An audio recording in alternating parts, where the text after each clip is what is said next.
গতকালকে পশ্চিম থানার এবং রামনগর আউটপোস্টের যৌথ উদ্যোগে প্রায় 100 গ্রাম ব্রাউন সুগার আমরা উদ্ধার করতে সক্ষম হয়েছি।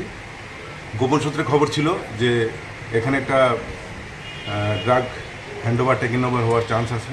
সেই অনুযায়ী সেখানে পুলিশ সিভিল ড্রেসে এবং পোশাকে ছিল এবং সেই প্রোগ্রাম অনুযায়ী বরজলা টিআরটিসি অফিসের সামনে ও যখন ড্রাগসগুলি নিয়ে আসে তখন তাকে ধরা হয়। ধরার পর চেক করা হয়। চেক করার পর তার কাছে 9টি পাউচ পাওয়া যায়, যার প্রতিটিতে 9.99 গ্রামের মতো আছে, অর্থাৎ টোটাল প্রায় 100 গ্রামের মতো ব্রাউন সুগার আছে, যেগুলো বাজার মূল্য নট লেস দেন 8 লাখ।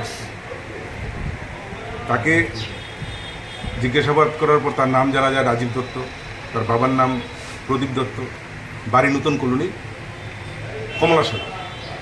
তো সে কীভাবে এই মালগুলি মানে এই ড্রাগসগুলি আনলো, কীভাবে কাকে হ্যান্ডওভার করলো, বাকি বিস্তারিত যেগুলি ছিল সেটা আমরা আজকে তাকে পুলিশ রিমান্ডে আনছি। এনে জিজ্ঞাসাবাদ করে তার থেকে বিস্তারিত আমরা নিয়ে নেব। ওইখানে কি সে একাই ছিল না অন্য? ওখানে একাই ছিল।